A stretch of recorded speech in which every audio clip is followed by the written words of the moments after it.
बहुत समय पहले एक छोटे से गांव में एक साधारण किसान माधव रहता था।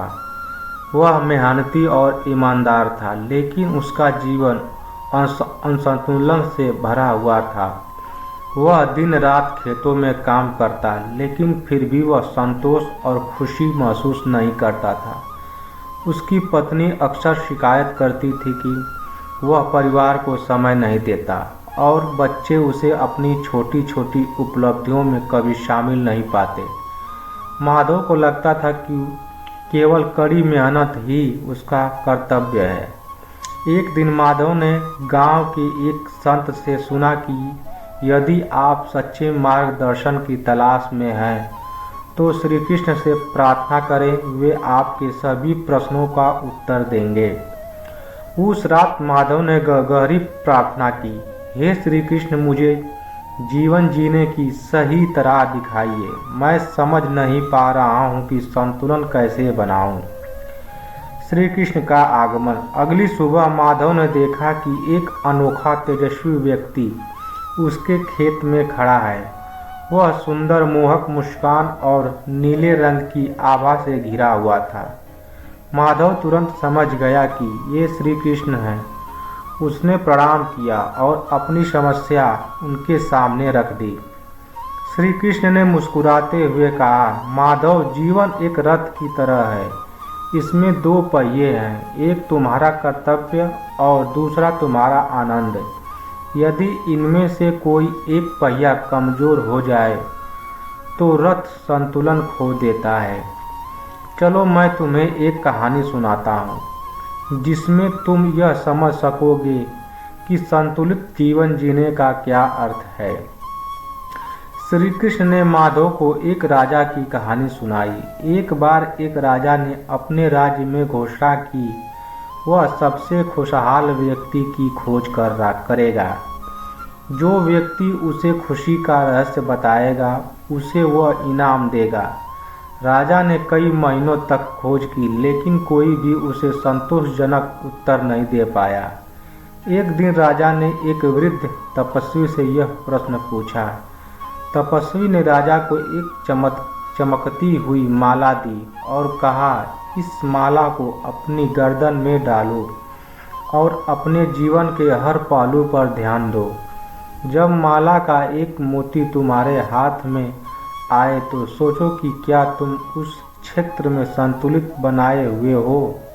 क्या तुम अपने कर्तव्यों को निभा रहे हो, अपने परिवार को समय दे रहे हो और अपने लिए भी आनंद खोज रहे हो। राजा ने उस माला का अनुसरण किया। उसने पाया कि वह केवल राजकाज में व्यस्त रहता था, लेकिन उसने अपने परिवार और खुद के लिए कभी समय नहीं निकाला। जैसे जैसे उसने अपने जीवन के हर क्षेत्र में ध्यान देना शुरू किया, उसने संतुलन पाना शुरू किया। वह काम करता, लेकिन साथ ही परिवार के साथ समय बिताता, प्रजा की समस्याएं सुनता और अपने लिए शांति के क्षण निकालना। धीरे धीरे राजा वास्तव में खुशहाल और संतुलित जीवन जीने लगा। कहानी सुनने के बाद श्री कृष्ण ने माधव से कहा, माधव, तुम राजा से अलग नहीं हो। तुम्हारा खेत तुम्हारा कर्तव्य है, लेकिन तुम्हारा परिवार और तुम्हारी आत्मा भी तुम्हारी जिम्मेदारी है। यदि तुम केवल खेत में ही खोए रहोगे तो जीवन का संतुलन टूट जाएगा। जीवन का उद्देश्य केवल कड़ी मेहनत करना नहीं है, यह अपनी जिम्मेदारियों को निभाते हुए खुशी की शांति पाने का भी है।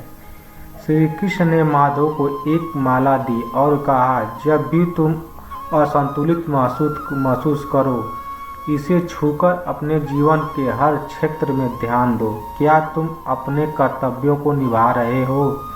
क्या तुम अपने परिवार के साथ समय बिता रहे हो? क्या तुम अपनी आत्मा को शांति दे रहे हो? उस दिन के बाद माधव ने अपने जीवन में संतुलन बनाना शुरू कर दिया। वह खेत में मेहनत करता, लेकिन हर शाम अपने परिवार के साथ बैठकर हंसी मजाक करता।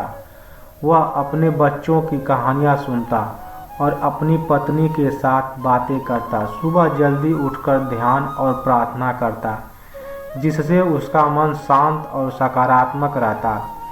धीरे धीरे माधव का जीवन खुशहाल और संतोषपूर्ण हो गया।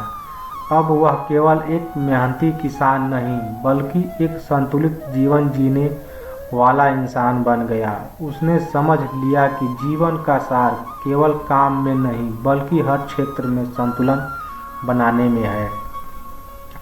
श्री कृष्ण का संदेश हमें यह सिखाता है कि जीवन का सही आनंद तभी मिलता है जब हमें अपने कर्तव्यों, परिवार और आत्मा के बीच संतुलन बना पाते हैं। संतुलन ही सच्चा सुख है।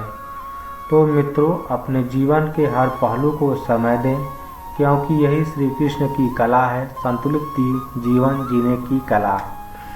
धन्यवाद मित्रों। ये स्टोरी आप लोगों को कैसी लगी कमेंट करके ज़रूर बताइएगा। और अपने मेरे चैनल पर अगर आप नए हैं तो चैनल को सब्सक्राइब, लाइक ज़रूर कर दीजिएगा। जय श्री कृष्ण दोस्तों।